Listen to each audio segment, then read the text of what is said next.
us now come and take a look at what forward contracts are. Let us say a farmer who produces wheat expects to sell 10 quintals of wheat after 4 months at rupees 2000 rupees per quintal. But he's afraid that there's going to be really heavy rains which are going to destroy his crop. And to avoid that risk, he approaches a commodities broker and enters into a contract to sell his 10 quintals of wheat after 4 months at rupees 2000. Therefore, if the prices fall to rupees 1970 after 4 months, the broker is still bound to pay rupees 2000.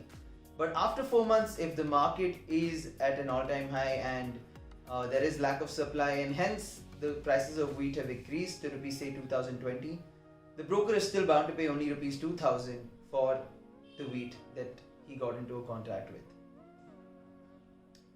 Now this is simply an example of a forward contract where the underlying asset is the wheat itself.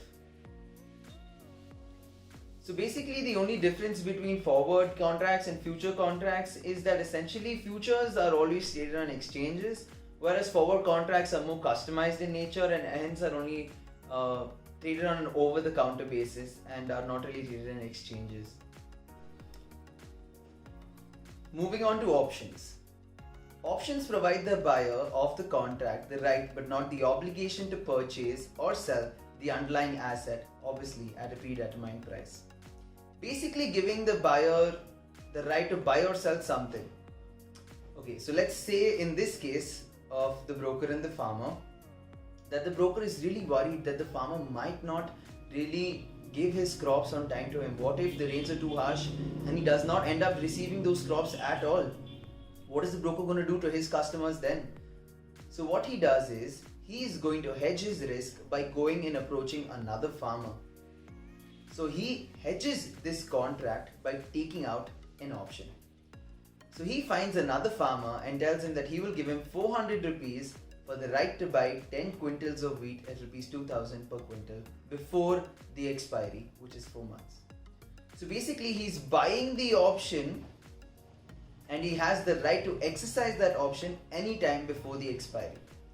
So to make sure in total to get his 10 quintals of wheat at rupees 2000 rupees per quintal, he's not only paid the actual value but also paid another 400 rupees to save that risk if in case the first farmer fails to pay.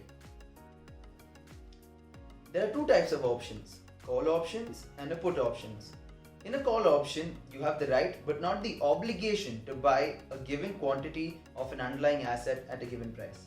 In a put option, you have the right but not the obligation to sell a particular quantity of a particular commodity at a given price.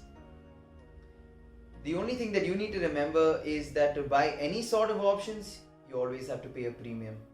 And in the previous case, the premium was 400 rupees. Moving on to our last and final topic of swaps. Swaps are derivative contracts that allow the exchange of cash flows from one party to another.